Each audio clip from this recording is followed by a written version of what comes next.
I want you to just imagine waking up tomorrow morning Okay. and you start your day the exact same way you always do, right? Mm. You roll out of bed, walk into the kitchen, grab a cup of coffee. The usual routine. Exactly. Yeah. You head out to the driveway, get in your car, you commute to work, then you use your computer for like 8 hours, come home, throw a little laundry in the washing machine, and just collapse on the couch to watch a movie. Sounds like a completely profoundly normal Tuesday. Right. It sounds totally normal, Yeah. but what if I told you that in the very near future, your relationship to literally every single object I just mentioned is going to change? It's a pretty wild shift. It is, Yeah. because you won't own that car. You won't own the computer on your desk. You won't even own the washing machine humming in your laundry room. Or even the smart mattress you woke up on. Yeah, exactly. Instead of actually buying those physical items, you'll simply pay a monthly fee just to access their functionality. I mean, it is a total rewiring of how humans interact with the physical world. We are basically looking at a transition from a society defined by physical possession to one defined by, well, perpetual renting. And that transition is exactly what we're exploring in today's deep dive. We are investigating this massive economic framework known as Access Capitalism. Which is just a fascinating concept. It really is. And our mission today is to figure out why the world's biggest companies are moving aggressively away from selling you a one-time product. Like, why are you increasingly buying access or, outcomes instead of things? And crucially, what this invisible shift means for your wallet. Right. Your wallet, your lifestyle, and really the future of ownership itself. Yeah. So, okay, let's unpack this, because this isn't some far-off science fiction concept happening in a distant century. Not at all. The architecture for this economic reality is being built right now. It's Yeah. completely reshaping the marketplace all around us. Yeah, and to set the baseline here, we really need to view this objectively because I know it sounds a bit dystopian at first glance, right? Oh, totally. It sounds like a sci-fi movie. Right, but this isn't a shadowy conspiracy by, a cabal of corporations plotting in a boardroom to steal your stuff. Right. It is a highly logical, mathematically inevitable evolution of market incentives. So today, we're going to look under the hood of the global economy to understand the underlying math. How businesses survive, how capital is allocated. And why investors are essentially forcing companies to abandon traditional sales. Exactly. But before we get into the heavy math, let's try a quick mental exercise for everyone listening. If you're listening to this right now, just take a second and look around the physical space you're in. Just mentally catalog things. Yeah, catalog what you own outright, meaning you swiped your card once, you brought it home, and it is yours until it breaks. Compare that versus the things you pay an ongoing subscription for. So like the desk you might be sitting at, probably yours. Probably. But the music playing in your headphones, you don't own those song files. Yeah. You subscribe to a service, Right. or the word processor or design software you have open on your laptop. Almost certainly a monthly subscription. So the seeds of access capitalism are already planted in your daily life. They absolutely are. And to understand where those seeds are going to grow, we first have to understand the soil they're planted in. We really have to look at the traditional baseline we are leaving behind. The old way of doing things. Right. The one-and-done transactional economy that basically defined the 20th century. So let's break down that traditional chain. In the classic model of American manufacturing, a company builds a product. Let's use a car, for example. Good example. The automaker spends billions on research, development, assembly lines, just to build this physical vehicle. You, the consumer, walk into a dealership and buy it for, say, $30,000. And the company gets a massive influx of revenue right then and there. Exactly. But they only get it exactly once. And the very next morning, the executives at that car company wake up to this immense, relentless pressure. Because they're back at zero. They are back at zero. They have to go out into the world, spend millions on marketing, and hunt down a brand new customer all over again just to keep the lights on. I mean, it is a high-stress, highly unpredictable way to run a business. From a financial perspective, you are constantly running on a treadmill. Yeah. It doesn't matter if you had a record-breaking sales quarter in Q3. When Q4 starts, your revenue pipeline is just empty until someone decides to walk onto a lot and make a massive capital expenditure. It's kind of like the difference between playing the box office lottery versus collecting taxes. Oh, that's a great way to put it. Right. Like the traditional company, the one making a one-time sale, is a movie studio. Yeah. They pour all their resources into this big product to release it into the wild, and they just have to aggressively hunt for an audience. Hoping it hits. Exactly. They are entirely dependent on securing that one-time ticket purchase. If the movie flops or, if the economy dips and people start buying cars that year, Mm. they starve. But the Access company, the one operating under this new framework, doesn't play the lottery. Mm. They operate way more like a utility company collecting taxes. Yes. They plant a seed, which is the asset they hold on to, and they just harvest recurring, predictable revenue from it, month after month, year after year. It's boring, it's inevitable, and it is financially bulletproof. What's fascinating here is how the psychology of Wall Street and institutional investors reacts to that difference. Okay, tell me about that. Well, when you analyze market valuations, recurring revenue is treated as vastly superior to transactional revenue. It is prioritized above almost everything else. I really want to dig into that. Why does Wall Street prefer the tax collector model so much more? I mean, money is money, isn't it? You'd think so, yeah. If a company makes $1 billion selling cars once or $1 billion renting them out, why does the market actually care? It all comes down to risk and predictive modeling. In that box office lottery model you mentioned, your future revenue is just, well, an educated guess. Right. An automaker hopes people will buy the new SUV model next year. They hope a recession doesn't dry up consumer credit. It's all based on hope. Exactly. But in the subscription model, if you have 10 million subscribers paying you $100 a month for access to a transportation network, Yeah. with a staggering degree of mathematical certainty, exactly how much cash is going to hit your balance sheet on the 1st of next month, Wow, yeah.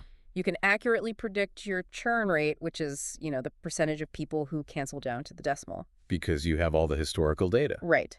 And that predictability fundamentally alters a company's risk profile. It makes them safer, it makes their growth stable, and therefore the market values them at a massive premium. Which creates this intense gravitational pull for every company to figure out how to stop selling things and start renting them out. Yes. Because in that access model, the company retains ownership of the underlying asset.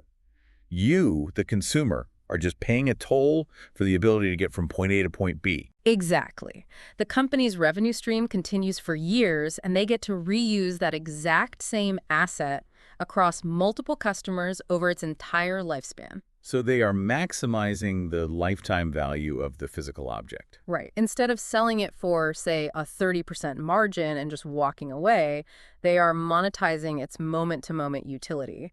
Now, if you are listening to this and thinking people will never accept this, I like owning my stuff, which is a totally fair reaction. By the way, we don't actually have to guess how consumers will react. No, we don't. You don't have to hypothesize at all, because we have already watched this exact transition conquer the digital world with virtually no resistance. The digital realm basically served as the perfect proof of concept for access capitalism. It was the training ground. Consider the evolution of media consumption, specifically video. This is a perfect example. I mean, we all remember the era of physical media. You wanted to watch a movie, you went to a physical store. Blockbuster, yeah. Yeah, or you went to, like Best Buy, you bought a DVD, and you put it on a shelf in your living room. You owned that piece of plastic. You did. Then came the early days of Netflix, which was still kind of rooted in physical logistics, right? Mailing those red envelopes back and forth across the country. Yeah, that was a huge logistical operation. But then the paradigm shifted entirely. Netflix stopped dealing in physical assets and moved strictly to selling access. Streaming. Today, you don't own a single movie in your digital queue. You just own a temporary pass to a massive library. And the music industry underwent an identical, perhaps even more dramatic restructuring. Oh, absolutely. Think about the friction of being a music fan in the late 90s or early 2000s. Oh, the CD binders. The huge CD binders for your car. You had to drive to a mall, pay $18 for a CD, and just hope there were more than 2 good songs on it. And if it got scratched, that was it. Exactly. You were out $18. Even during the early days of digital piracy, the friction was huge. Right, spending hours downloading MP3s. Yeah, downloading MP3s, burning them onto blank discs, printing the little track labels, it was a chore. But today, Spotify offers you access to essentially every piece of recorded audio in human history for the price of a sandwich each month. It's incredible when you really think about it. You don't own a single track, but all that friction is gone. And that lack of friction is crucial here. But notice the behavioral shift. Consumers gladly traded the security of a physical CD collection for the sheer volume and convenience of a cloud-based library. Here's where it gets really interesting, though. We barely fought this. No, not at all. It happened so seamlessly. I want you to genuinely reflect for a second. When was the very last time you went to an electronics store and bought a physical software disk in one of those big, oversized cardboard boxes? Oh, wow. It has likely been well over a decade for the average consumer. Right. Like, look at Adobe. You used to drop $700 or $800 to buy Photoshop on a CD-ROM. You installed it, and you own that version forever. But now, Today, Adobe doesn't sell boxed software at all. They sell a continuous creative cloud subscription. yeah, Microsoft did the exact same thing. They shifted from perpetual one-time licenses for Office or Windows and moved their entire ecosystem toward cloud services. Microsoft 365, yeah. And there were no riots in the streets. We accepted it because the convenience was undeniable. You don't have to worry about scratching a disk or, losing an installation key or manually downloading security patches. The software just magically updates itself in the background. That convenience was basically the spoonful of sugar. But if we connect this to the bigger picture, digital media and software were the easy targets. How so? Well, they were the low-hanging fruit because digital goods lack physical depreciation. When you stream a movie on Netflix 10,000 times, the file doesn't degrade. Right. A piece of software doesn't need its oil changed or its tires rotated. I see where you're going. A digital file costs virtually nothing to duplicate. Exactly. The marginal cost of adding one more Spotify subscriber is practically zero. But the real prize, the next immensely profitable frontier that this economic framework is targeting, is the physical world. The heavy stuff. Yes, the world of heavy, depreciating, complicated physical objects. Okay, I get it for software, but you can't just download a tractor or a Ford F-150 or a washing machine. Yeah. How does this frictionless access model survive the rusting, breaking, messy reality of the physical world? It's a great question. Let's cross that bridge and look at the ultimate consumer good, the automobile. Let's dig into the math of the $40,000 car. Okay, this is where the numbers become truly staggering and why physical access capitalism is, frankly, inevitable. Let's suppose we reach a point where autonomous vehicles, self-driving cars become technically reliable and legally widespread. Okay, so a major company, let's just call them AutoCorp, manufactures a massive fleet of these autonomous vehicles. Under the old rules of the 20th century, they would face a pretty simple choice. Sell a car. They put a $40,000 price tag on the window.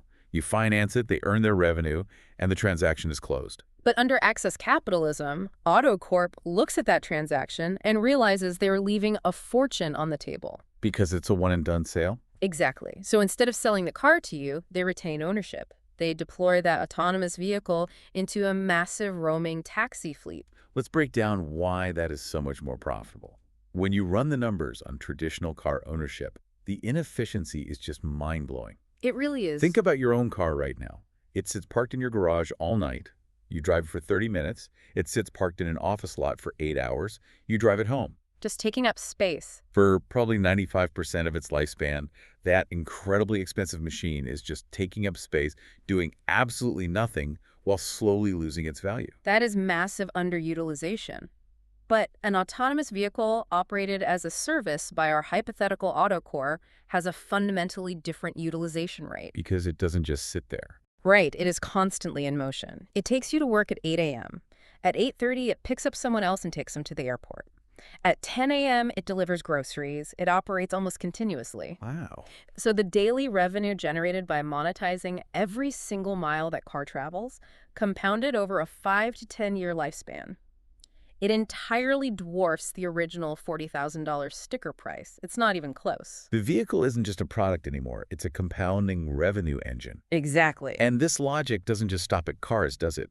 The same economic gravity applies to almost any expensive physical asset. Any of them. Housing, industrial robotics, manufacturing equipment, agricultural machinery. Think about farming. Why would a massive agricultural company sell $1 million autonomous combine harvester to a farmer once when they can maintain ownership of the machine and simply charge the farmer a subscription fee based on the acreage harvested? You are shifting from selling the machine to selling the guaranteed outcome. The farmer doesn't actually want to own a complex $1 million machine that requires expensive repairs. They just want their wheat harvested. I hear you, but Yeah. This sounds a bit like tech utopianism. Like, companies have always loved recurring revenue. The concept of rent-to-own or leasing isn't a new invention. True. If a company can make several times more money over the lifetime of an asset by renting it out instead of selling it, Why is this suddenly poised to take over the whole economy now? Like, what was stopping Ford or John Deere from doing this in, say, 1995?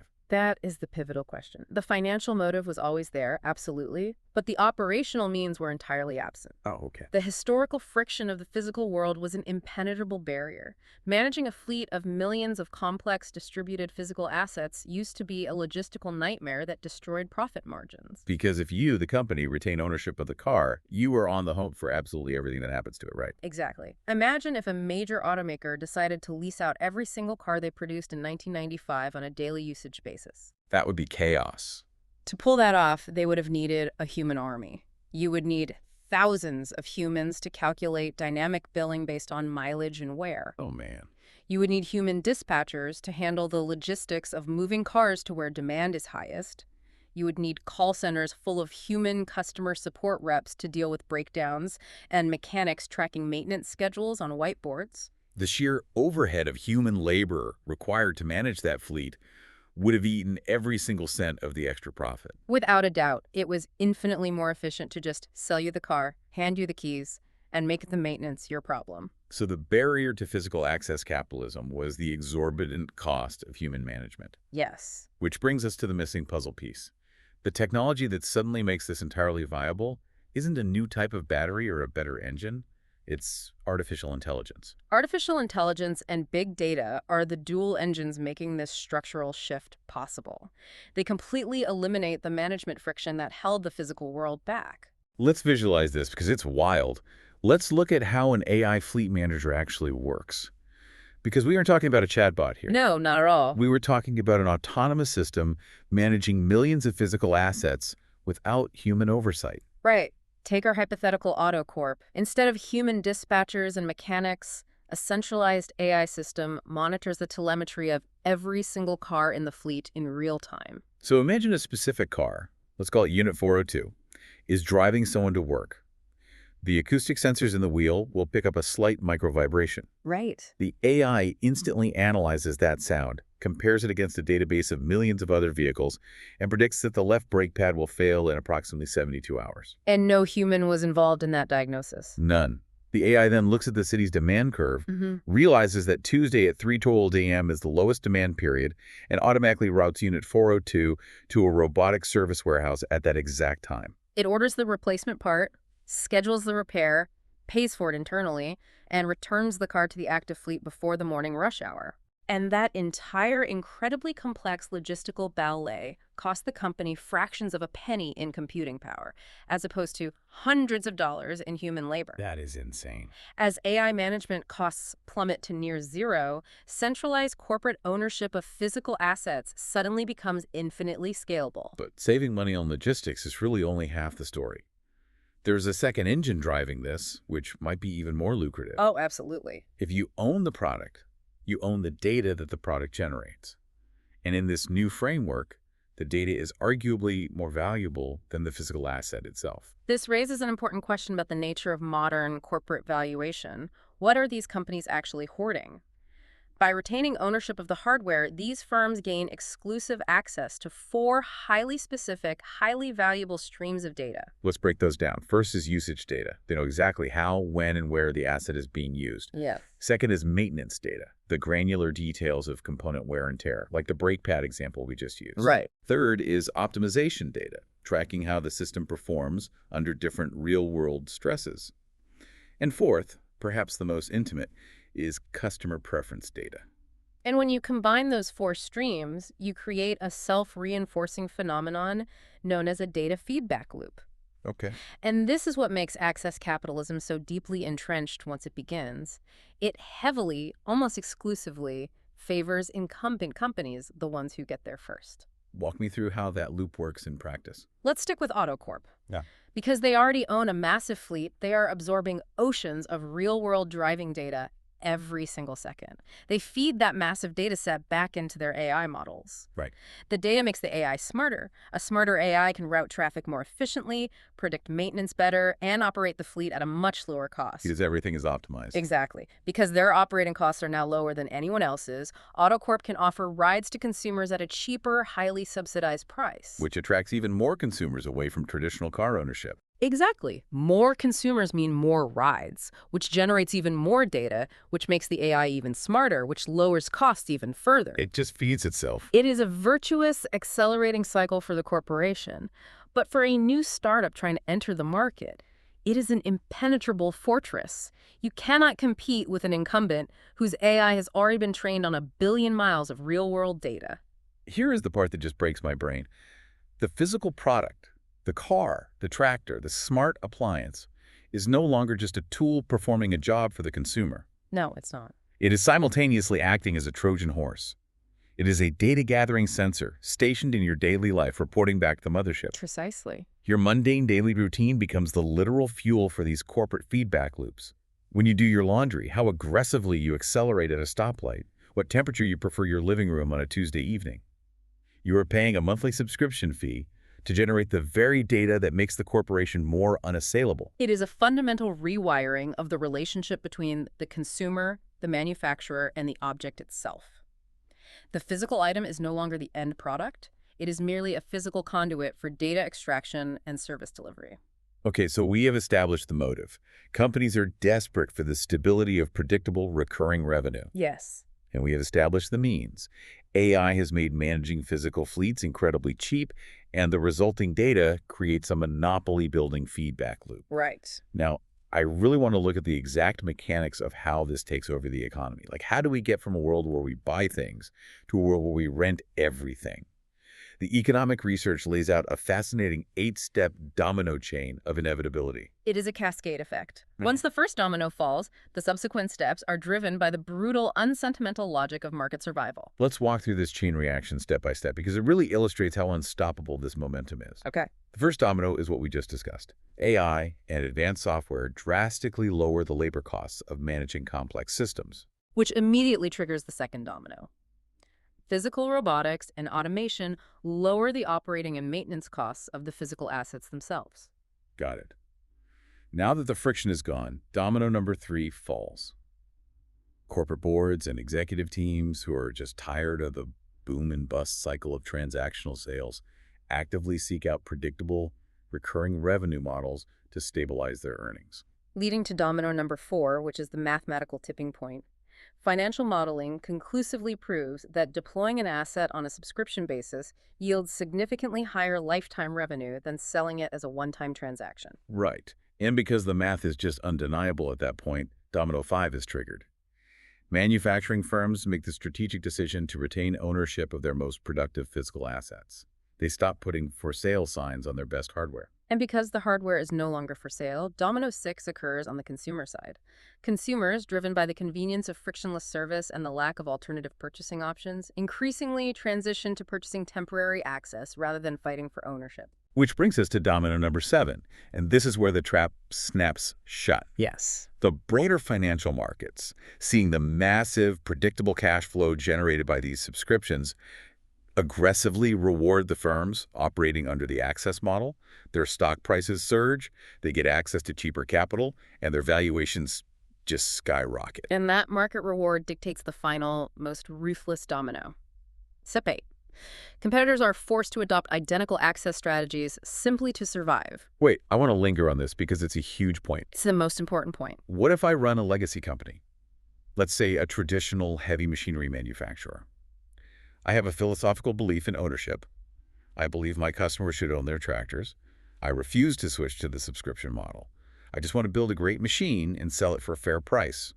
What happens to me? The market will destroy you. Really? Wall Street effectively forces your hand into access capitalism. If you are that noble CEO insisting on one-time sales, your quarterly revenue will remain volatile. Your profit margins will look anemic compared to your subscription-based rivals who are monetizing their assets daily. Right. Consequently, institutional investors will pull their money out of your stock and put it into your competitor. Your stock price will plummet. And my board of directors will fire me. Immediately. They will replace you with a CEO who understands the new paradigm, and that new CEO will immediately transition the company to a subscription model. Adapt or die. Wow. The survival mechanics of global capital demand the transition.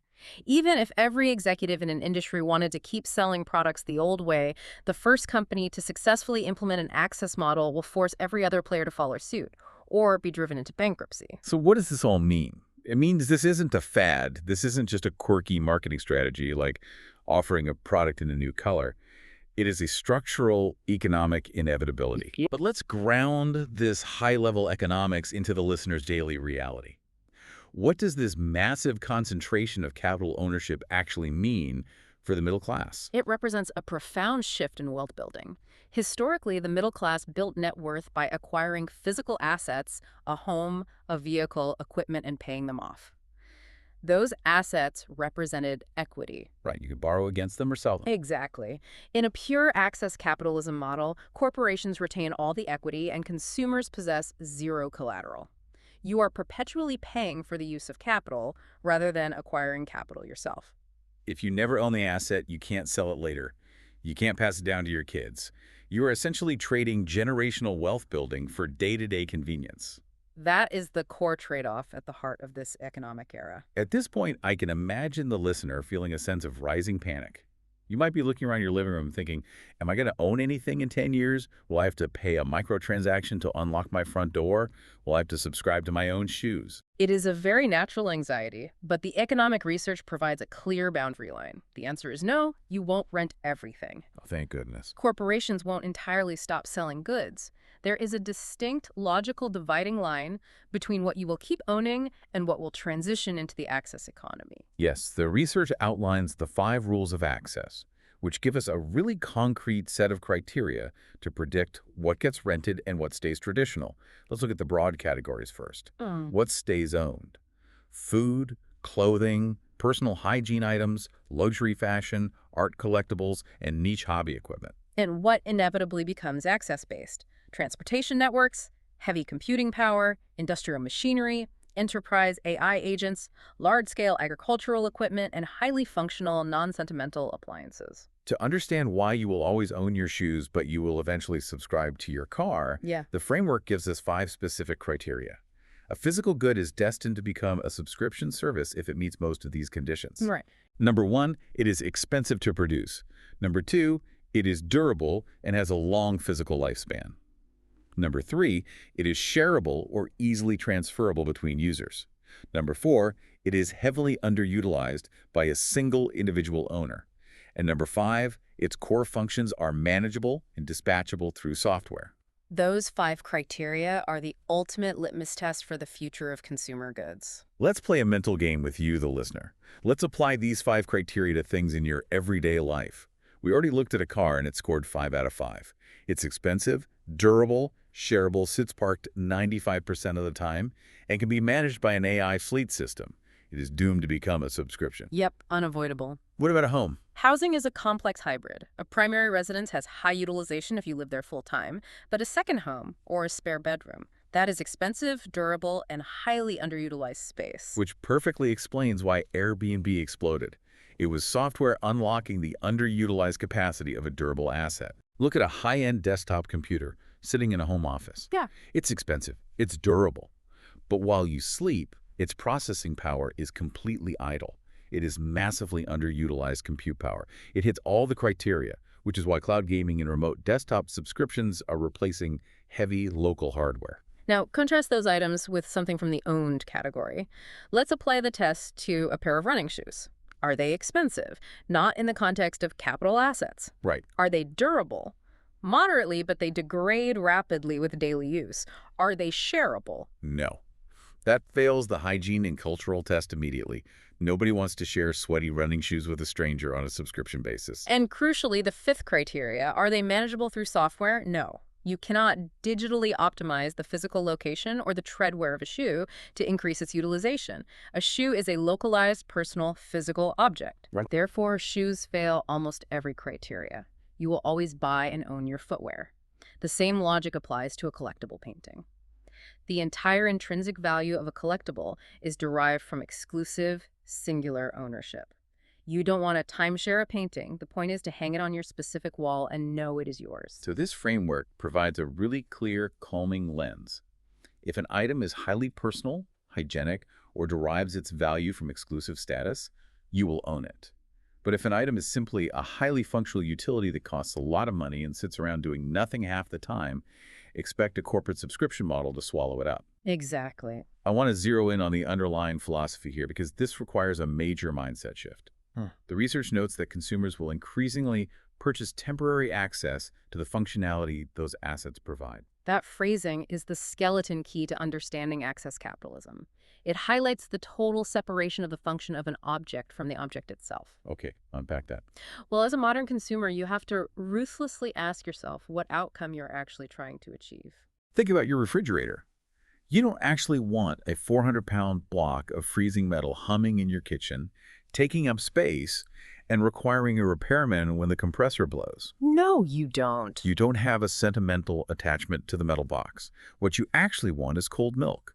You want a preservation engine for your food. The massive metal box is just the historical, inefficient method we use to achieve that outcome. And Access Capitalism steps in and says, we will guarantee the outcome of cold food without burdening you with the liability of the machine. Wow. If the compressor breaks, an AI detects it, a robotic repair team swaps it out while you are at work, and you never pay a repair bill. You are buying the outcome. You are paying for the ultimate convenience. And the data shows that for a vast swath of the economy, consumers will eagerly, happily trade the financial burdens and liabilities of physical ownership for that frictionless convenience. Okay, let's pull all of these threads together.